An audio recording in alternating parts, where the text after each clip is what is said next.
விக்ரமாதித்தன் முதுகில் வேதாளம் பயணிக்க ஆரம்பித்து விட்டது. ஒவ்வொரு முறையும் புதிரான பல கதைகளை கேட்க ஆரம்பித்து விட்டது. அதற்கான பதிலை விக்ரமாதித்தன் சொல்லாமல் போனால் அவனுடைய தலை வெடித்துவிடும். அதே சமயத்தில் வாய் திறந்து பேசிவிட்டால் முதுகில் இருக்கும் வேதாளம் மீண்டும் முருங்கை மரத்திற்கே சென்றுவிடும்.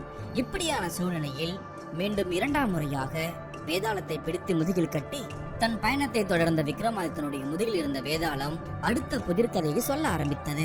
உங்கள் கண்களை மூடுங்கள், உங்களுக்கு பிடித்த கதாபாத்திரத்தை உருவகப்படுத்திக் கொள்ளுங்கள். இந்த கதையை முழுமையாக பார்ப்பதற்கு முன்பு நம் deep talks Tamil audio book சேனலை சப்ஸ்கிரைப் செய்து தொடர்ந்து உங்கள் ஆதரவை தாருங்கள். வாருங்கள், 4ஆம் பாகத்திற்குள் செல்வோம். வேதாளம் சொன்ன முதல் புதிர் கதைக்கு சரியான பதில விக்ரமாதித்தன் சொல்லிட்டாரு.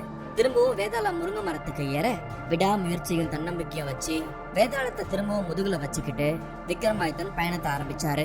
அவரை பார்த்து வேதாளம் பேச ஆரம்பிச்சது. விக்ரமாதித்தரே, உன்ன மாதிரி ஒரு சிறந்த மன்னனை நான் பார்த்ததே இல்லை.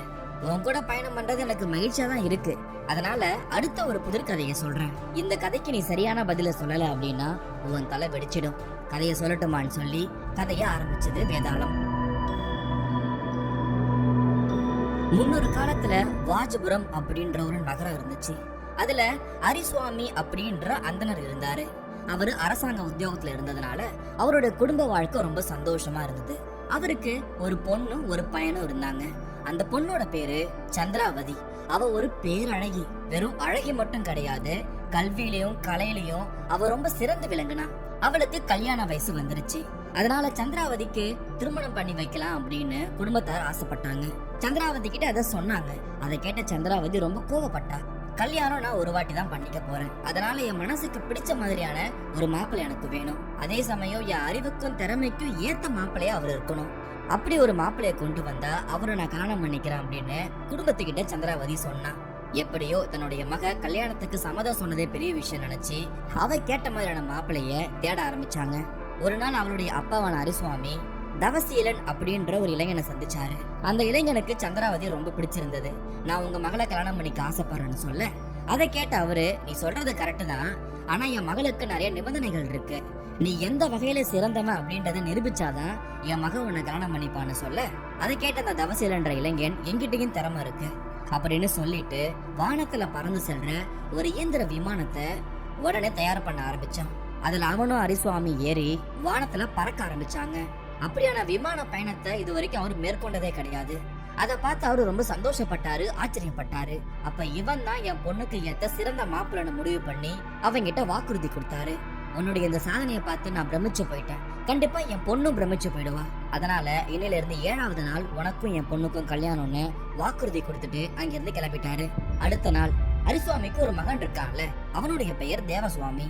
அவன் சூரன் அப்படின்ற இளைஞனை சந்திக்கிறான். அந்த சூரன் அந்த இளைஞனை பார்த்து, உன் சகோதரி எனக்கு ரொம்ப பிடிச்சிருக்கு, அவனோட கல்யாணம் பண்ணிக்க ஆசைப்படுறேன்னு சொல்ல, சந்திராவதியோட சகோதரனான இவன் தன்னுடைய சகோதரி சொன்ன நிபந்தனையை சொல்ல, அதை கேட்ட சூரன், என்கிட்ட திறமை இருக்கு, போர் பயிற்சியில நான் ரொம்ப சிறந்தவனா இருக்கேன், அது மட்டும் இல்ல வில்வித்த, வாழ்வித்த, சிலம்பு சண்டை, குத்து சண்டை, மற்போர்னு எனக்கு நிகரானவன் இங்க யாருமே கிடையாது அப்படின்னு சொல்லி அவனுக்கு தெரிஞ்ச ஒரு சில வித்தையை அவன் செஞ்சு காமிச்சான். அதை பார்த்த தேவசுவாமிக்கு அவனை ரொம்ப பிடிச்சு போச்சு.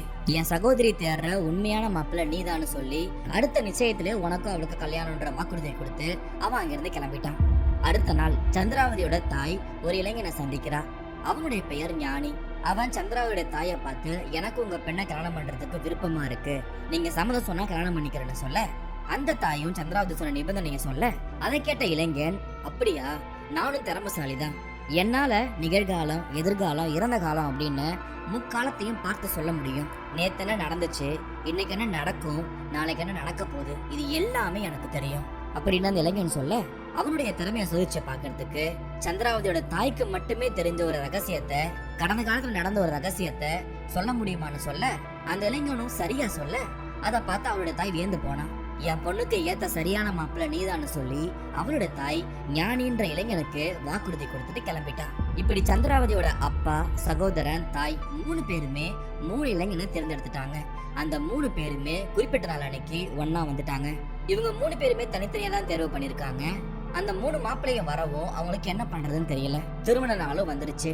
இப்ப அந்த 3 பேர்ல ஒருத்தவங்களை தான் சந்திராவதி கல்யாணம் பண்ண முடியும்.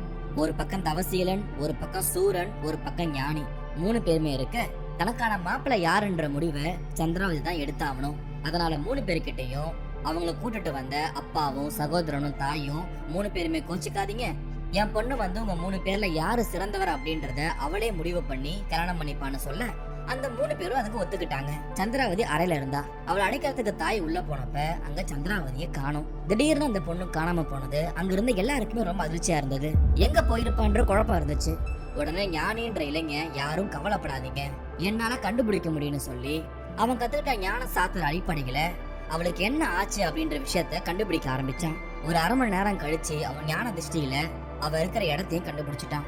தூமராட்சன் அப்படின்ற ஒரு அரக்கன் சந்திராவதியை தூக்கிட்டு விந்திய மலை தாண்டி ஒரு இடத்துல மறைச்சு வச்சிருக்கான் அப்படின்னு அவன் சொல்ல அதை கேட்டு எல்லாருமே அதிர்ச்சி அடைஞ்சாங்க.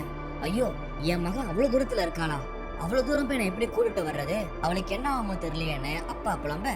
அதை கேட்ட தவசீலன், ஐயா கவலைப்படாதீங்க, நான் இப்பவே ஒரு விமானத்தை தயார் பண்றேன், அதுல நான் போய் அவளை போய் கூட்டிட்டு வரேன்னு சொல்ல வேக வேகமா விமானத்தை அவன் உருவாக்கிட்டான். அவன் விமானத்தை எடுத்து கிளப்புறதுக்கு முன்னாடி அந்த இடத்துல சூரன் வந்தான். நானும் உன் கூட வரேன், எனக்கு எல்லா விதமான போர் வித்தைகளும் தெரியும், பயிற்சியும் இருக்கு, அங்க நான் அவனோட சண்டை போட்டு அந்த பொண்ணை கூட்டு வரேன்னு சொல்லி சூரனும் தவசீலனும் விமானத்துல பறக்க ஆரம்பிச்சாங்க. கிட்டத்தட்ட 400 கிலோமீட்டர் தாண்டி இருக்கிற ஒரு இடத்துல, ஒரு ரகசிய இடத்துல சந்திராவதியை அந்த அரக்க மறைச்சு வச்சிருந்தான். அந்த இடத்துக்கு விமானம் போக அதுல இருந்து கீழே குதிச்சான் சூரன். அங்க இருக்கிற அரக்கன் கூட பயங்கரமா சண்டை போட்டான். அவனுடைய எல்லா வித்தையையும் திறமையும் அவன் பயன்படுத்தினான். ஒரு வழியா அரக்கன் செத்து போயிட்டான். அப்புறம் அங்க இருக்கிற சந்திராவதியை மீட்டு அதே விமானத்துல 3 பேரும் தன் நாட்டுக்கு வந்தாங்க. அதை பார்த்து அங்க இருந்த எல்லாருமே ரொம்ப சந்தோஷப்பட்டாங்க. ஆனா இப்பதான் பிரச்சனையே ஆரம்பிச்சது. சந்திராவதி வந்துட்டா. இப்ப திரும்பவும் அந்த 3 பேரும் சண்டை போட ஆரம்பிச்சிட்டாங்க. ஞானி என்ன சொன்னானா, சந்திராவதி எங்க இருக்கான்ற விஷயத்த நான் தான் சொன்னேன், அதனால அவன் எனக்கு தான் சொந்தம்னு சொல்ல அதை கேட்ட தவசீலன், இல்ல இல்ல, நீ எங்க இருக்குன்னு தான் சொன்ன, ஆனா நான் தான் விமானத்தை தயார் பண்ணி இங்க இருந்து போய் அவளை போய் கூட்டிட்டு வந்தேன்னு அவன் சொல்ல கடைசியா சூரன், நீங்க என்னதான் சொன்னாலும் அரக்கன் கூட சண்டை போட்டு அவளை கூட்டு வந்தது நான் தான், அதனால அவ எனக்கு தான் சொன்னேன்னு இப்படி 3 பேரும் 3 விதமான கருத்துக்களை சொன்னாங்க. அதுல நியாயமும் இருந்துச்சு. இப்ப சந்திராவதி தனக்கான கணவன் யாரு அப்படின்றத தேர்ந்தெடுக்கணும். கதை முடிஞ்சிருச்சு. இப்ப சொல் விக்ரமாதித்தா, சந்திராவதி யார தேர்ந்தெடுத்திருப்பா? தவசீலனையா, ஞானியையா, சூரனையா? உன்னுடைய பதில் என்ன? பதில் மட்டும் சிறந்த பதிலா இல்லாம போச்சு அப்படின்னா உன்னுடைய தலை வெடிச்சு போயிடும் சொல்ல அதை கேட்ட விக்ரமாதித்தன் அதுக்கான பதில சொல்ல ஆரம்பிச்சான். உன்னுடைய கதை ரொம்ப நல்லா இருந்தது வேதாளமே. ஒரு விஷயத்தை புரிஞ்சுக்கோ, தவசீலனும் ஞானம் செஞ்ச உதவிகள் சந்திராவதிக்கு ஒரு சகோதரன் செய்யற உதவிதான். ஆனா சூரன் மட்டும்தான் அவனுடைய உயிரையும் பொருட்படுத்தாம அரக்கனோட சண்டை போட்டு சந்திராவதியை மீட்டு வந்திருக்கான். ஒரு விஷயத்தை நாம இங்க புரிஞ்சுக்கணும், வீரத்துக்கும் காதலுக்கும் ஒரு நெருக்கமான தொடர்பு இருக்கு. அதனால சூரன் மட்டும்தான் சந்திராவதியை மணந்து கொள்றதுக்கு தகுதியானவன் அப்படின்ற விஷயத்த விக்ரமாதித்தன் சொல்ல அதை கேட்ட வேதாளம் சந்தோஷப்பட, நீ சொன்னதுதான் சரியான பதில்னு விக்ரமாதித்தனை பாராட்டிட்டு, அதே சமயம் நீ வாயை திறந்து பேசிட்டேன்னு சொல்லி தான் கட்ட அவிழ்த்து திரும்பவும் முருங்கை மரத்துக்கு போயிடுச்சு. சற்றும் தளராத விக்ரமாதித்தன் திரும்பவும் முருங்கை மரத்துக்கு போறான். அங்க இருக்கிற வேதாளத்தை பிடிச்சி முதுகுல கட்டிட்டு பயணத்தை ஆரம்பிக்கிறான். இப்ப திரும்பவும் வேதாளம் அடுத்த கதையை சொல்ல ஆரம்பிச்சது. இதுவும் அதே மாதிரியான ஒரு கதை தான், ஆனா இதுல நீ சரியான பதில சொல்றியான்னு பாப்போம்னு சொல்லி முன்ன சொன்ன கதை மாதிரியே ஒரு கதையை சொல்ல ஆரம்பிச்சது. பிரம்மபுரம் அப்படின்ற ஊர்ல ஆதிசர்மா அப்படின்ற பிராமணர் வாழ்ந்து வந்தாரு. அவனுக்கு இருக்கிறது ஒரே ஒரு மகள் மட்டும்தான். அவளுடைய பெயர் பிரபாவதி. அவ ஒரு ஆகச்சிறந்த அழகி. பொண்ணு மேல அவர் உயிரையே வச்சிருந்தாரு. அவருக்கு கல்யாண வயசு வந்துருச்சு. கல்யாணம் பண்றதுக்கு உலகம் ஃபுல்லா மாப்பிள்ளைய பார்க்க ஆரம்பிச்சாரு.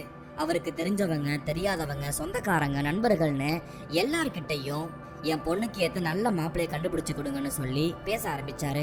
அப்ப அவரு கேட்ட மாதிரியே வெவ்வேறு ஊர்ல இருந்து 3 இளைஞர்கள் வந்தாங்க. அந்த 3 பேரையுமே ஆதிசர்மாவுக்கு ரொம்ப பிடிச்சு போச்சு. அந்த 3 பேருக்குமே இணையான குணம் இருந்துச்சு. அறிவாளியா இருந்தாங்க, நல்ல குணம் கொண்டவங்களா இருந்தாங்க, திறமசாலியா இருந்தாங்க. எப்படி பார்த்தாலும் 3 பேருமே ஒருத்தவங்க சலச்சவங்க கிடையாது. எல்லா விதத்திலயும் தான் பொண்ணுக்கு அவங்க 3 பேருமே பொருத்தமா இருப்பாங்கன்னு அவரு முடிவு பண்ணாரு. ஆனா இதுல யாராவது ஒருத்தவரை மட்டும்தான் பிரபாவதிக்கு கணவனா தேர்ந்தெடுக்க முடியும். அதுல அவருக்கு ஒரு குழப்பம் இருந்தது. அதே சமயம் அந்த 3 பேரும் தனித்தனியா வந்து பிரபாவதி அப்பா கிட்ட பேச ஆரம்பிச்சாங்க. எனக்கு உங்க பொண்ணு ரொம்ப பிடிச்சிருக்கு, அவளை பார்த்ததுல இருந்து அவ மட்டும்தான் என் மனசுக்குள்ள இருக்கா. என்னால அவ இல்லாம வாழ முடியாது. ஒருவேளை நீங்க எனக்கு திருமணம் பண்ணி வைக்காம இருந்தீங்கன்னா நான் செத்துருவேன் அப்படின்னு 3 பேருமே தனித்தனியா வந்து ஒரே கருத்தை சொன்னாங்க. ஆக யாருக்கு கல்யாணம் பண்ணி வச்சாலுமே மத்த 2 பேருமே தற்கொலை பண்ணிப்பான் அப்படின்ற ஒரு மிரட்டலை வச்சாங்க. இதை கேட்ட அவருக்கு என்ன பண்றதுன்னு தெரியல. சரி, எனக்கு கொஞ்சம் காலம் கொடுங்க, நான் யோசிச்சு சொல்றேன்னு சொல்லி அங்கிருந்து கிளம்பிட்டாரு. கொஞ்ச நாள் போச்சு. இளைஞர்கள் 3 பேருமே தயாரா இருந்தாங்க. யாராவது ஒருத்தவன் தான் கல்யாணம் பண்ணிக்க போறான். அதே சமயம் மத்த 2 பேருமே தற்கொலை பண்ணிக்கலான்ற முடிவுல இருந்தாங்க. ஆதி சர்மாவோ பதில உடனே சொல்லல. அவரு தாமதப்படுத்திக்கிட்டே இருந்தாரு. அந்த 3 இளைஞர்களுமே அப்பப்ப பிரபாவதியை பார்ப்பாங்க, அவ அழகா ரசிப்பாங்க. கண்டிப்பா இவன் நமக்கு தான் கிடைக்க போறா அப்படின்ற ஆசைய மனசுல வளர்த்துக்கிட்டே இருந்தாங்க. அந்த மாதிரியான சமயத்துலதான் ஒரு துக்கமான சம்பவம் நடந்தது. பிரபாவதிக்கு ஒரு சாதாரண காய்ச்சல் வந்துச்சு. அந்த காய்ச்சல் நாளாக நாளாக ரொம்ப தீவிரம் அடைஞ்சு யாராலுமே சரிப்படுத்த முடியாம ஒரு வாரத்துல அவ இறந்து போயிட்டா. அவ்வளவுதான். அவ இறந்து போயிட்டான்ற விஷயம் அவங்க அப்பாவை தாண்டி அவளை காதலிச்ச 3 பேருக்குமே ஒரு பேரிடியா இருந்துச்சு. அவளுக்கான சடங்கு முடிஞ்சது.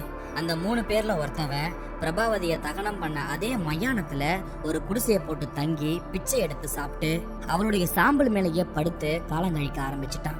இன்னொருத்தவன் பிரபாவதியோட அஸ்தியை எடுத்துக்கிட்டு கங்கையில போய் கரைக்கிறதுக்கு காசிக்கு போயிட்டான். 3வதா இருக்கிறவன் மனசு வெறுத்து போய் சன்னியாசி ஆயிட்டான். எல்லா நாட்டுக்கும் போக ஆரம்பிச்சுட்டான். இந்த 3வதா இருக்கிற ஆளு ஒவ்வொரு ஊரா சன்னியாசியா போயிட்டு இருக்கும் போது ஒரு வீட்டுல தங்கினான். அங்க அவனுக்கு சாப்பாடு போட்டாங்க. அப்ப அந்த வீட்டுல இருந்த ஒரு குழந்தை அழுதுகிட்டே இருந்துச்சு. அதை பார்த்த அந்த குடும்ப தலைவி அந்த குழந்தைய எடுத்து அடுப்புல தூக்கி போட்டுட்டா. அதை பார்த்த இவன் ரொம்ப அதிர்ச்சி அடைஞ்சிட்டான். என்னம்மா இப்படி பண்ணிட்ட? நீ எல்லாம் ஒரு தாயா?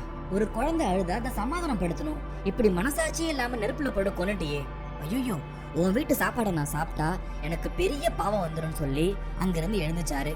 அப்ப அதை பார்த்த குடும்ப தலைவன் அவர் ஒரு அந்தனர். சுவாமி, நீங்க பயப்படாதீங்க, இது ரொம்ப சாதாரணமா இங்க நடக்கிற விஷயம் தான். இவ இப்படிதான் பண்ணுவா, ஆனா அந்த குழந்தைக்கு ஒண்ணும் ஆகாதுன்னு சொல்லி அடுப்புல போட்டு அந்த குழந்தை சாம்பல் ஆயிடுச்சு. அந்த சாம்பல் எடுத்து வச்சு அவருக்கு தெரிஞ்ச ஒரு மந்திரத்தை சொல்ல அந்த குழந்தைக்கு உயிர் வந்துருச்சு. அதை பார்த்தா சன்னியாசிக்கு ரொம்ப அதிர்ச்சியா இருந்தது. எப்படி நீங்க இதை பண்ணீங்க? இது எப்படி சாத்தியம்னு கேட்க அதுக்கு அந்த அந்தனை, துறவியாரே, எனக்கு சஞ்சீவி மந்திரம் தெரியும், அதை நான் வர இருந்து வாங்கிக்கிட்டேன். அதனால நெருப்புல சாம்பலா பண்ண குழந்தை எடுத்து நான் அந்த மந்திரத்தை சொல்லி கலத்து நீரை தெளிச்சா ஒரு சின்ன காயங்கூட இல்லாம குழந்தை திரும்ப உயிரோட வந்துரும்னு சொல்ல அதை பார்த்து அவனுக்கு ரொம்ப ஆச்சரியமா இருந்தது. அப்புறம் அந்த சன்னியாசி அவர்கிட்ட ஒரு விஷயத்த கேட்டான். தயவு செஞ்சு எனக்கு இந்த மந்திரத்தை சொல்லி தரீங்களா? என் மனசுக்கு ரொம்ப பிடிச்ச ஒரு பொண்ணு செத்து போயிட்டா, அதனாலதான் நான் துறவியா வந்துட்டேன். இந்த மந்திரத்தை மட்டும் சொல்லி கொடுத்தீங்கன்னா அவளை நான் உயிரோட வர வச்சிருவேன். என் வாழ்க்கை ரொம்ப நல்லா இருக்குன்னு சொல்ல அதை கேட்ட அந்த அந்தனுக்கு என்ன பண்றதுன்னு தெரியல. அவன் ரொம்ப கெஞ்சி கெஞ்சி கேட்கவே, சரி, நான் உங்களுக்கு மந்திரத்தை சொல்லித்தரேன், ஆனா இதை நீங்க ஒரே ஒரு வாட்டி மட்டும்தான் பயன்படுத்தணும், அதுவும் அந்த பொண்ணுக்கு மட்டும்தான் நீங்க பயன்படுத்தணும், வேற எப்பவும் பயன்படுத்தக்கூடாதுன்னு சொல்லி சத்தியம் வாங்கிக்கிட்டாரு. இவனும் சத்தியம் பண்ண சஞ்சீவி மந்திரத்தை அந்த அந்தனும் சொல்லி கொடுத்தாரு. அவ்வளவுதான். அதை கத்துக்கிட்ட அவன் வேகமா பிரபாவதி இருந்த ஊருக்கு வந்தான். நேரா மயானத்துக்கு போனான். அங்க எப்பவும் போல முதல் இளைஞன் பிரபாவதியோட சாம்பலை பாதுகாத்து சாம்பல் மேலேயே படுத்துட்டு வந்தான். 2வதான இளைஞன் காசிக்கு போனான்ல, அவனும் அஸ்தியை கரைச்சிட்டு நல்லா வேண்டிக்கிட்டு ஊருக்கு வந்துட்டான். இப்ப இந்த துறவியா இருக்கிற வாலிபனும் அங்க வந்துட்டான். நடந்த விஷயத்த சொன்னான். நான் ஒரு மந்திரத்தை கத்துட்டு வந்திருக்கேன், கண்டிப்பா உயிரை கொடுக்க முடியும்னு சொல்ல, நீ சொல்றது ரொம்ப சிறந்த விஷயம், நல்ல விஷயம்னு மத்த 2 பேருமே ஆமோதிக்க பிரபாவதியோட சாம்பலை குவிச்சு வச்சாங்க. காசிக்கு போயிட்டு வந்த அவன் அந்த புனித அஸ்திய சாம்பல்ல போட்டான். 3வதா வந்த துறவி சஞ்சீவி மந்திரத்தை சொல்லி கலச நீரை தெளிக்க அவ்வளவுதான். செத்து போன பிரபாவதி இப்ப உயிரோட வந்துட்டா. அதை பார்த்த 3 பேருமே ரொம்ப சந்தோஷப்பட்டாங்க. ஏன்னா அவளுக்கு இருக்கிற அழகு அப்படியே இருந்துச்சு. அவ இறந்து போனதுக்கு முன்னாடி எப்படி இருந்தாலோ அதே மாதிரி இருந்தா, உடம்புல ஒரு சிறு காயம் கூட இல்ல. அதிசயத்தை பார்த்த எல்லாருமே ரொம்ப மகிழ்ச்சி ஆனாங்க. ஆனா திரும்பவும் சண்டை ஆரம்பிச்சிருச்சு. பிரபாவதியோட அதே அழகுல மயங்கி போன 3 பேருமே வழக்கம் போல சண்டை போட ஆரம்பிச்சிட்டாங்க. பிரபாவதி உயிரோட வந்ததுக்கு காரணம் நான் தான், அவ எனக்கு தான் சொந்தம்னு சொல்லி 3 பேருமே 3 விதமான காரணத்தை சொல்ல ஆரம்பிச்சாங்க. என்னோட சஞ்சீவி மந்திரத்தாலதான் அவ உயிர் பிழைச்சா, அதனால அவ என்னதான் கல்யாணம் பண்ணிக்கணும்னு சொல்லி அந்த துறவியா இருக்கிற இளைஞன் சொல்ல ஆரம்பிச்சான். இன்னொருத்தவன், இல்ல அஸ்தியை எடுத்து நான் காசிக்கு போய் கங்கை நதியில மூழ்கி நல்லா நான் வேண்டிக்கிட்டு வந்தேன், என் வேண்டுதலுடைய புண்ணியத்தாலதான் அவளுக்கு உயிர் வந்திருக்குன்னு அவன் ஒரு பக்கம் சொல்ல ஆரம்பிச்சான். 3வதா இருக்கிறவன், இல்ல நான் தான் அவளுடைய சாம்பலை பாதுகாத்தேன், அவன் சாம்பலையே படுக்கையா இருந்து வாழ்ந்துகிட்டு இருந்தேன், அவன் எனக்கு தான் சொந்தம், நான் மட்டும் சாம்பலை சேர்த்து வைக்காம இருந்தா உன் மந்திரம் முழுக்க வீணாயிருக்கும், அப்பா அவன் எனக்கு தான் சொந்தம்னு சாம்பல் மேலேயே படுத்துக்கிட்டு இருந்த இளைஞன் சொல்ல ஆரம்பிச்சான். ஆக இப்படி 3 பேருமே ஒவ்வொரு காரணத்தை சொல்ல பிரபாவதி இப்ப யார தன்னுடைய கணவனா தேர்ந்தெடுப்பான்ற கேள்விய விக்ரமாதித்தன் கிட்ட வேதாளம் கேட்டுச்சு. அதை கேட்ட விக்ரமாதித்தன் முதல் கதையில வந்த மாதிரிதான் இந்த கதையும் இருக்கு, ஆனா இதுல இன்னும் கொஞ்சம் சுவாரஸ்யமா இருக்கு, அதே சமயம் இதுக்கான பதிலை என்னால சொல்ல முடியும்னு சொல்லி விக்ரமாதித்தன் பிரபாவதிக்கு யாரு கணவனா சரியா இருப்பான்ற விஷயத்த சொல்ல ஆரம்பிச்சாரு. வேதாளமே சஞ்சீவி மந்திரத்தால அந்த பொண்ணுக்கு உயிர் பேர செஞ்சவன் நிச்சயமா அவனுடைய கணவனா இருக்க முடியாது. ஏன்னா அவன் உயிர் கொடுத்தவன், அதனால அவன் தந்தைக்கு நிகரானவன், தந்தைக்கு ஒப்பானவன். அதே மாதிரி பிரபாவதியோடைய அஸ்தியையும் எலும்பையும் எடுத்துட்டு கங்கைக்கு போனான்ல, அவன் மகன் போன்றவன், அவனும் கணவனாக தகுதி இல்லாதவன். ஆனா அதே சமயம் அவ இறந்ததுக்கு அப்புறம் சாம்பலை விட்டு பிரியாம அந்த சாம்பலோட கட்டி தழுவி மயானத்திலேயே தங்கி சாம்பல் மேலேயே படுத்து அதை பாதுகாத்தான்ல, அவன் தான் அவளுக்கான சிறந்த கணவனா இருக்க முடியும்னு விக்ரமாதித்தன் பதில் தர, இதுதான் சரியான பதில் அப்படின்னு வேதாளம் ரொம்ப சந்தோஷப்பட்டுச்சு. அதே சமயம் அவர் வாயை திறந்து பேசுனதுனால கட்டில இருந்து அவிழ்ந்து திரும்பவும் முருங்கை மரத்துல தலையில தொங்க ஆரம்பிச்சிருச்சு. சற்றும் தளராத விக்ரமாதித்தன் திரும்பவும் முருங்கை மரத்துக்கு போறாரு. வேதாளத்தை பிடிச்சு முதுகுல கட்டுறாரு, பயணத்தை ஆரம்பிக்கிறாரு. என்ன விக்ரமாதித்தா, என்னுடைய 3 கதைக்கும் சரியா பதில் சொல்லிட்டியே, அடுத்த கதையை சொல்லட்டுமான்னு சொல்லி அடுத்த கதையை ஆரம்பிச்சது. முன்னொரு காலத்துல துர்காபுரின்ற ஊர்ல துர்க்கையம்மனுக்கு ஒரு அழகான கோவில் இருந்துச்சு. அந்த கோவிலுக்கு பக்கத்தால துர்கா தீர்த்தம் அப்படின்ற ஒரு குளமும் இருந்துச்சு. ஒவ்வொரு வருஷமும் ஆடி மாசம் அந்த கோவில் திருவிழா ரொம்ப விமர்சையா நடக்கும். அந்த திருவிழா அப்ப துர்கா தீர்த்தத்துல யாரு குளிச்சு துர்க்கையம்மனை வழிபடுறாங்களோ அவங்க கேட்கிற வரத்தை துர்க்கையம்மன் கொடுப்பாங்க அப்படின்ற நம்பிக்கை அந்த மக்கள் கிட்ட ரொம்ப வருஷமா இருக்கு. அதே மாதிரி ஒரு ஆடி மாசத்துல அந்த கோவில்ல துர்க்கையம்மன் திருவிழா நடந்துச்சு. திருவிழாவுக்கு பல ஊர்ல இருந்து நிறைய மக்கள் வந்திருந்தாங்க. அந்த ஊரை சேர்ந்த சுந்தரதேவன் அப்படின்ற இளைஞனும் அம்மனை வழிபட வந்திருந்தான். அப்ப அந்த திருவிழாவில ரொம்ப அழகான ஒரு பெண்ணை பார்த்தான். அப்படியான அழகான பெண்ணை அவன் பார்த்ததே கிடையாது. பார்த்த மாத்திரத்துல அந்த பொண்ணு அவனுக்கு பிடிச்சு போச்சு. கல்யாணம் பண்ணா இந்த பொண்ணை தான் கல்யாணம் பண்ணணும், இந்த பொண்ணு கூட தான் வாழணும், இல்லைன்னா எனக்கு இந்த உயிரே வேணாம் அப்படின்ற முடிவுல அவன் இருந்தான். ரொம்ப சாமர்த்தியமா அந்த பொண்ணோட குடும்பத்தை பத்தி எல்லா விஷயத்தையும் சுந்தரதேவன் கேட்டு தெரிஞ்சுக்கிட்டான். அந்த ஊருக்கு பக்கத்துல ஒரு நகரம் இருக்கு. அந்த நகரத்துல கந்த பெருமாள்ன்ற வியாபாரியோட மகள் தான் அந்த பேர் அழகியான அந்த பெண். அந்த பொண்ணோட பேரு மதன சுந்தரி. இப்படி எல்லா விஷயத்தையும் அவன் தெரிஞ்சுக்கிட்டான். அப்புறம் அவன் ஒரு முடிவெடுத்தான். நேரா அந்த துர்கா தீர்த்தத்துக்கு போனா, அதுல குளிச்சு முடிச்ச கையோட துர்க்கையம்மன் கோவிலுக்கு போனா, அம்மனை பார்த்து அவன் வேண்டுதலை வச்சான். தாயே துர்கா தேவியே, எந்த விதமான பிரச்சனையும் இல்லாம நான் பார்த்த அந்த மதன சுந்தரி பெண்ணை நான் கல்யாணம் பண்ணிக்கணும். உன்னோட புண்ணியத்துல நான் அந்த பொண்ணை கல்யாணம் பண்ணணும். ஒருவேளை கல்யாணம் பண்ணிட்டேன் அப்படின்னா உன் கோவிலுக்கு வந்து கல்யாணம் ஆன கொஞ்ச நாள்ல என் தலையை வெட்டி நான் உனக்கு காணிக்கையா கொடுக்கறேன் அப்படின்னு வேண்டிக்கிட்டான். கொஞ்ச நாளைக்கு அப்புறம் சுந்தரதேவன் மதன சுந்தரியோட நகரத்துக்கு போறான். அவங்க அப்பாவான கந்த பெருமாள் வீட்டுக்கு போறான். அவனை பத்தி அவன் அறிமுகப்படுத்திக்கிறான். அவனுடைய தொழிலை பத்தி சொல்றான். அவனுக்கு தெரிஞ்ச விஷயம் எல்லாத்தையும் பத்தி சொல்றான். சொல்லிட்டு நான் உங்க பொண்ணு மதன சுந்தரியை கல்யாணம் பண்ணிக்க விரும்புறேன், எனக்கு உங்க பொண்ணு தருவீங்களான்னு நேராவே கேட்கறான். அவனுடைய அந்த கண்ணியமான பேச்சும் அவனுடைய நல்ல தோற்றமும் அவங்க அப்பாவுக்கு அவனை ரொம்ப பிடிச்சிருது. அது மட்டும் இல்லாம அவன் குடும்பத்தை பத்தியும் வெளியே விசாரிக்க ஆரம்பிச்சாரு அந்த அப்பா. நல்ல குடும்பத்துல பிறந்தவன், நல்லா படிச்சவன், வியாபாரத்துல அவனுக்கு நல்ல அனுபவம் இருக்குன்னு நிறைய நல்ல விஷயத்த அவன் தெரிஞ்சுக்கிறான். அதனால தன்னுடைய மகளான மதன சுந்தரிய அவனுக்கு கல்யாணம் பண்ணி கொடுத்து அவன் ஒத்துக்கிறான். 2 பேருக்கும் திருமணம் நடக்குது. திருமணமான கொஞ்ச மாதங்கள் மதன சுந்தரி வீட்டுல தான் சுந்தரதேவன் இருக்கிறான். ரொம்ப மாசத்துக்கு அப்புறம் மாமனார் கிட்ட ஒரு விஷயத்த சொல்றான். மாமா, என் வீட்டை பார்த்து நான் ரொம்ப நாள் ஆச்சு, என் ஊரை பார்த்து ரொம்ப நாள் ஆச்சு, அதனால நான் என் கிராமத்துல இருக்க வீட்டுக்கு போலான் இருக்கேன், உங்க பொண்ணையும் கூட்டு போலான் இருக்கேன், என்ன சொல்றீங்கன்னு கேட்க, அதை கேட்டு அவங்க அப்பா ரொம்ப சந்தோஷப்பட்டாரு. விலை மதிக்க முடியாத பல செல்வங்களை சிறுவரிசையா கொடுத்து அதை தூக்கிட்டு போறதுக்கு அந்த பொண்ணுடைய சகோதரனை கூட அனுப்பி வைக்கிறாரு.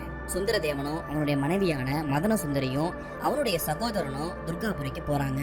ரொம்ப தூரம் நடந்து ஊருக்கு வந்துடுறாங்க. துர்காபுரிக்கு வந்ததும் சுந்தரதேவனுக்கு ஒரு ஞாபகம் வருது. துர்கா தேவி கிட்ட அவன் வச்ச வேண்டுதல் ஞாபகத்துக்கு வருது. நல்லபடியா திருமணம் மட்டும் முடிஞ்சிருச்சு அப்படின்னா அவன் தலையை வெட்டி காணிக்கை செலுத்துறதா வேண்டிக்கிட்டான்ல, அது ஞாபகம் வர அந்த கோவில் வாசல்ல மனைவியையும் சகோதரனையும் உட்கார வச்சுட்டு, நீங்க கொஞ்ச நேரம் இங்கே இருங்க, நான் அம்மனை பார்த்துட்டு வரேன்னு சொல்லிட்டு கோயில் உள்ள போறான்.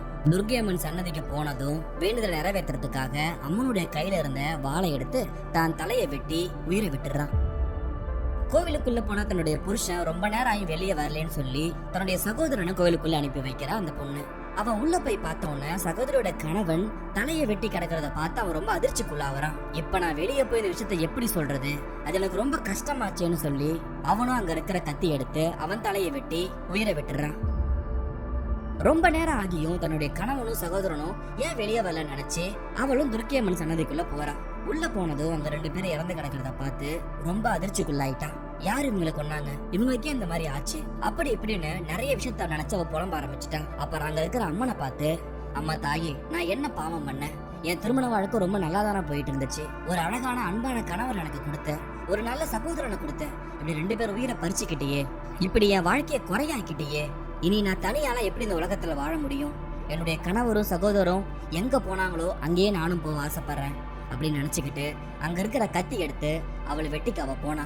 அந்த சமயத்துல துர்காதேவி தோன்றி, மகளே அவசரப்படாத, உன் பக்தியை பார்த்து நான் ரொம்ப மெச்சு போயிட்டேன், இந்த கும்ப தீர்த்தத்தை கையில வச்சுக்கோ, தலை தனியா உடம்பு தனியா கிடக்குற அவங்க 2 பேர்த்தையும் பொருத்தி அதுக்கு மேல இந்த தீர்த்தத்தை வச்சு தடவு, அவங்களுக்கு உயிர் வந்துரும் அப்படின்னு சொல்லி ஒரு கும்பத்துல தீர்த்தத்தை கொடுத்துட்டு மறைஞ்சு போயிட்டாங்க துர்காதேவி. அம்மன் இப்படி கொடுத்துட்டு போனதை நினைச்சு அந்த பொண்ணு ரொம்ப சந்தோஷப்படுறா.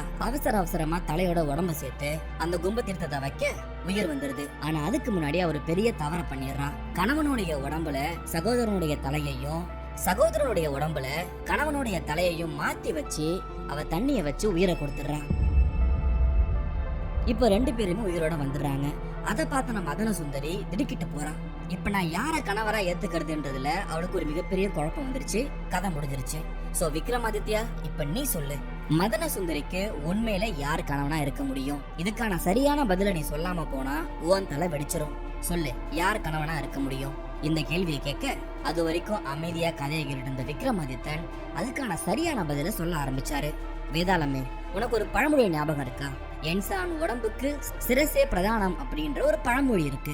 மனிதனுடைய சிறப்பியல்புக்கு காரணமே அவன் உடம்புல இருக்கிற மூளை தான். அந்த மூளை இருக்கிற தலையும் ரொம்ப முக்கியமானது. தலை இல்லாத வெறும் உடம்பு முண்டன் தான் சொல்லுவோம். எந்த விஷயத்தையும் பகுத்தறிஞ்சு பாக்குற ஆற்றல் மனித மூளைக்கு தான் இருக்கு. அதனால சுந்தரதேவனுடைய தலை எந்த உடம்புல இருக்கோ அந்த உடம்புக்கு உரியவன் தான் மதன சுந்தரியுடைய கணவனா இருக்க முடியும் அப்படின்ற நல்ல ஒரு பதில விக்ரமாதித்தன் தந்தான். விக்ரமாதித்தனுடைய சரியான பதிலால வேதாளம் சந்தோஷப்பட்டு திரும்பவும் முருங்க மரத்துக்கு பறந்து போய் தலைகீழா தொங்க ஆரம்பிச்சிருச்சு. தன் முயற்சியில சற்றும் மனம் தளராத விக்ரமாதித்தன் முருங்க மரத்துக்கு போறான். வேதாளத்தை பிடிச்சு முதுகுல கட்டுறான். தன் பயணத்தை ஆரம்பிக்கிறான். சும்மா இருக்குமா வேதாளம் அடுத்த புதிரான கதைய சொல்ல ஆரம்பிச்சது. விக்ரமாதித்யா, இப்ப நான் சொல்ல போற கதை ஒரு வித்தியாசமான விசித்திரமான கதை. இந்த புதிர் கதைக்கு நீ சரியான பதில சொல்லுவியான்னு பாப்போன்னு சொல்லி கதையை சொல்ல ஆரம்பிச்சது வேதாளம். அங்கதேசம் அப்படின்ற நாட்டுல ஒரு அந்தனர் இருந்தாரு. அவருக்கு 3 பசங்க. ஒவ்வொரு பசங்களுக்கும் ஒவ்வொரு விதமான தனித்திறமை இருந்துச்சு. திறமைன்னு சொல்றத தாண்டி ரசனை இருந்துச்சு. அந்த ரசனைக்கு ஏத்த மாதிரி அவங்களுடைய வாழ்க்கையை அவங்க அனுபவிச்சு வாழ்ந்துகிட்டு இருந்தாங்க. இதை நீ ரசனையாவும் எடுத்துக்கலாம், திறமையாவும் எடுத்துக்கலாம். அந்த 3 பேரும் அண்ணன் தம்பியா நல்லா தான் வாழ்ந்துகிட்டு இருந்தாங்க. மூத்த சகோதரனுக்கு இருக்கிற திறமை, அவன் ஒரு நல்ல சாப்பாட்டு பிரியன். சாப்பாடு பத்தின எல்லா விஷயமும் அவனுக்கு தெரியும். அந்த சாப்பாடு ரசனையில அவனுக்கு நிகர் அங்க யாருமே கிடையாது. 2வதா இருக்கிறவன் காம சாஸ்திரத்துல வல்லவனா இருந்தான். பெண்களை பத்தின எல்லா குறிப்பும் அவனுக்கு தெரியும். காம விளையாட்டுல அவன் தலை சிறந்தவனா இருந்தான். அதே மாதிரி கடைசி தம்பி தூக்கத்துல சிறந்தவனா இருந்தான். அதாவது எப்பவுமே தூங்கிட்டு இருக்கிறவன் சொல்ல முடியாது, உறக்கத்துக்கு அதிகமா முக்கியத்துவம் கொடுப்பான். தூக்கத்தை கூட ரொம்ப ரசிச்சு ரசனையா பார்ப்பான். அவனுடைய கட்டில், படுக்கை, மெத்தை எல்லாமே ரொம்ப கச்சிதமா, ரொம்ப தரமா, ஒரு நல்ல தூக்கத்துக்கு தேவையானதை மட்டும்தான் அவன் வச்சிருப்பான். இப்படியா 3 சகோதரர்களுக்கும் ஒவ்வொரு விதமான ரசனை இருந்துச்சு, திறமை இருந்துச்சு. அதுல அவங்கள அடிச்சுக்க ஆளே இல்லைன்ற மாதிரிதான் இருந்தாங்க. ஒரு நாள் அவங்க அப்பா ஒரு யாகம் பண்ணாரு. அந்த யாகம் முழுமையா நடந்து முடிக்கணும் அப்படின்னா அவங்களுக்கு ஒரு ஆமை தேவைப்பட்டுச்சு. அதனால 3 பேரையும் அழைச்சி கடலோரமா ஆமை இருந்ததுன்னா அதை புடிச்சிட்டு வாங்கன்னு சொல்லி அனுப்பி விட்டாரு. 3 பேரும் போனாங்க. ஆமையும் பார்த்துட்டாங்க. இப்ப அவங்க 3 பேருக்குள்ள என்ன சண்டை அப்படின்னா அந்த ஆமையை யாரு தூக்குறது அப்படின்றதுதான். அதிலும் குறிப்பா அந்த ஆமையை யாரு கொண்டு போறது அப்படின்ற பிரச்சனை. அந்த ஆமையை தொடாம இருக்கிறதுக்கு, தூக்காம இருக்கிறதுக்கு ஒவ்வொருத்தவங்களும் ஒவ்வொரு காரணத்தை சொன்னாங்க. மூத்தவன் என்ன சொன்னானா, எனக்கு சாப்பாட்டுல எல்லாமே பிடிக்கும், நான் ஒரு சாப்பாட்டு பிரியன், ஆனா இத பார்த்தா எனக்கு ரொம்ப அருவருப்பா இருக்கு, தொடக்கூட எனக்கு பிடிக்கல அப்படின்ட்டான். நடு சகோதரன் என்ன சொல்றானா, நான் அழகான பெண்களை மட்டுமே தொட்டு பழகின கை இது, நான் போய் இதை தொடறதா அப்படின்ட்டான்.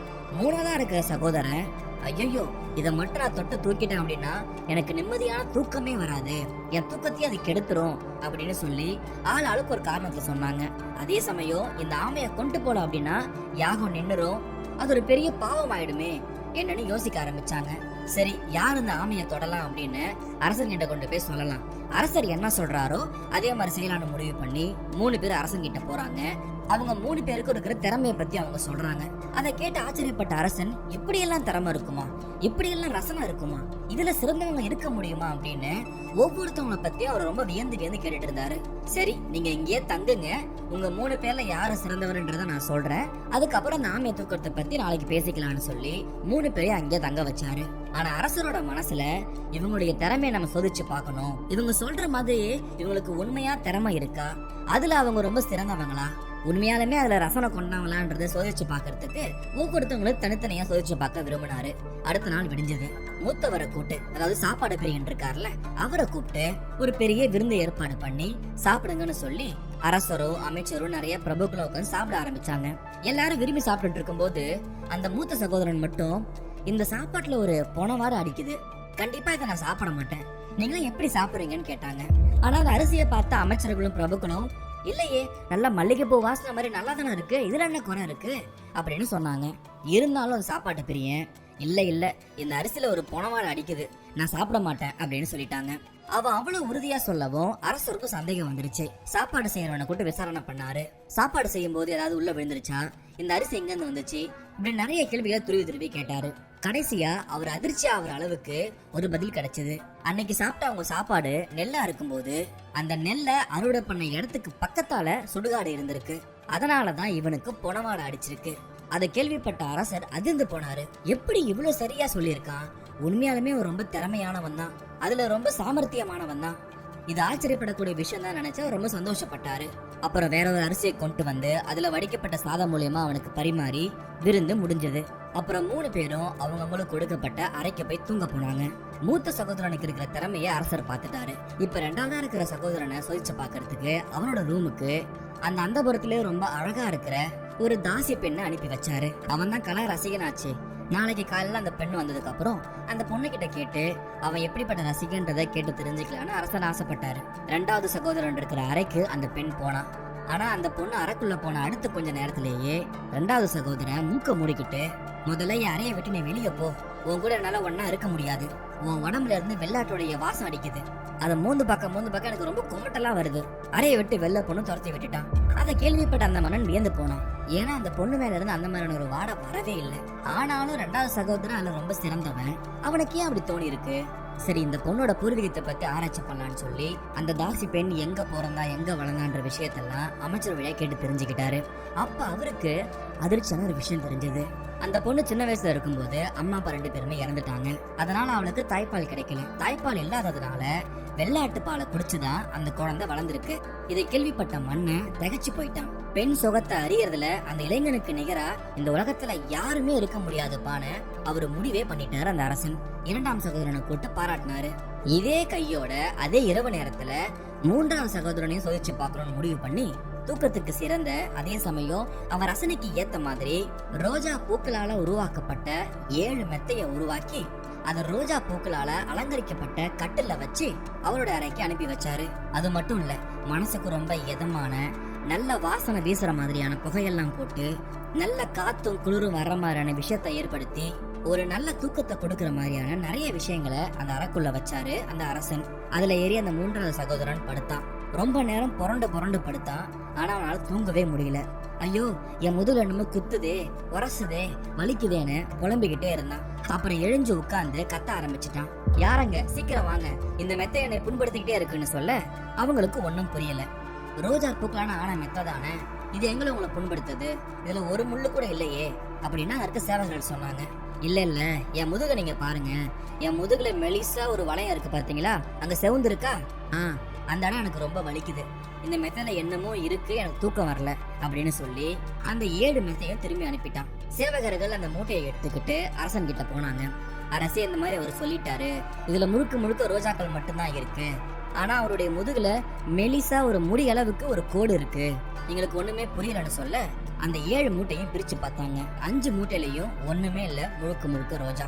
ஆனா 6வது மூட்டையில மெலிசா ஒரு முடி இருந்திருக்கு. அந்த முடியும் அந்த 3வது சகோதரனுடைய முதுகுல இருந்த அந்த அடையாளமும் கச்சிதமா புரிந்துச்சு. இந்த விஷயத்த மன்னன் கிட்ட வந்து அவங்க சொல்ல மன்னருக்கு ரொம்ப ஆச்சரியம். 6வது மெத்தையில இருந்த அந்த சின்ன தலைமுடி முன்னாடி இருக்கிற 5 மெத்தையும் தாண்டி அவன் அதை உணர்ந்திருக்கானா? நிச்சயமா தூங்குறதுல ஒரு திறமை இருக்கு, அதுலயே அனுபவிச்சு ரசிச்சு தூக்குறதுல ஒரு திறமை இருக்குன்னா அதுல அவன் தான் ரொம்ப வல்லவன், அவனுக்கு நிகழ் வேறு யாருமே கிடையாதுன்னு அரசர் முடிவெடுத்தாரு. அடுத்த நாள் காலையில அரசவையில எல்லாரையும் கூப்பிட்டு 3 பேருக்குமே 3 விதமான திறமை இருக்கு, 3 பேருமே தனி சிறப்பு வாய்ந்தவர்கள், உங்களுடைய துறையில நீங்க தான் சிறந்தவங்க, அதனால நீங்க 3 பேருமே போங்க, நான் காவலர்களை அனுப்பி அந்த ஆமையை கொண்டு போய் உங்க அப்பா கிட்ட கொடுக்க சொல்றேன்னு சொல்லி 3 பேருமே அனுப்பி வச்சாங்க. காவலர்கள் ஆமையை எடுத்துட்டு போனாங்க. கதை முடிஞ்சது. இப்ப நீ சொல் விக்ரமாதித்தா, இந்த 3 பேர்ல உண்மையாலுமே யாரு ரொம்ப திறமையானவங்க, யாரு வல்லவன், அவன் எந்த விதத்துல மேன்மையானவன் சொல்லு பாப்போன்னு சொல்ல கதையை முழுசா கேட்ட விக்ரமாதித்தன் அதுக்கான பதில சொல்ல ஆரம்பிச்சான். மூத்த சகோதரனும் நடு சகோதரனும் திறமையானவங்க கிடையாது. ஏன்னா பெண் சுகமா இருந்தாலும் சரி, சாப்பாட்டுல வல்லவனா இருந்தாலும் சரி, அது எல்லாத்தையும் அனுபவிக்கணும் அப்படின்னா ஐம்புலனுடைய உதவி வேணும். அவங்க 2 பேருமே சுய உணர்வுல இருக்கும்போது மட்டும்தான் ஐம்புலன் வேலை செய்யும். அது வழியா அவங்க தொட்டு சாப்பிட்டு அதை அனுபவிக்கிறாங்க, அதுல சிறந்தவங்களா இருக்காங்க. ஆனா அவங்க 2 பேரையும் தாண்டி தூக்கத்துல சுகம் காண்றவன் இருக்கான்ல, அவன் தான் சிறந்தவன். ஏன்னா எல்லா புலன்களுமே உறக்கத்துல இருக்கிற நேரத்துல கூட ஒரு உணர்வற்ற நிலையில ஒரு ஜட மாதிரி படுத்துட்டு இருக்கும் போது கூட அவன் அனுபவிக்கிறத அவன் உணர்றான். அதனால மத்த 2 பேரை தாண்டி கடைசியா இருக்கிற தூக்கத்துல சிறந்தவன் அவன் தான் மிகப்பெரிய கலாரசிகன், ரசனையில வல்லவன் அவன் தான் அப்படின்னு பதில சொல்ல விக்ரமாதித்தனுடைய அந்த சரியான பதிலால வேதாளம் சந்தோஷப்பட்டு திரும்பவும் முருங்கை மரத்துக்கு போயிடுச்சு. தன்னுடைய முயற்சியில சற்றும் மனம் தளராத விக்ரமாதித்தன் திரும்பவும் முருங்கை மரத்துக்கு போறான். வேதாளத்தை பிடிச்சு முதுகுன கட்டுறான், பயணத்தை ஆரம்பிக்கிறான். இந்த தடவையும் வேதாளம் அடுத்து ஒரு புதிர் கதையை சொல்ல ஆரம்பிச்சது.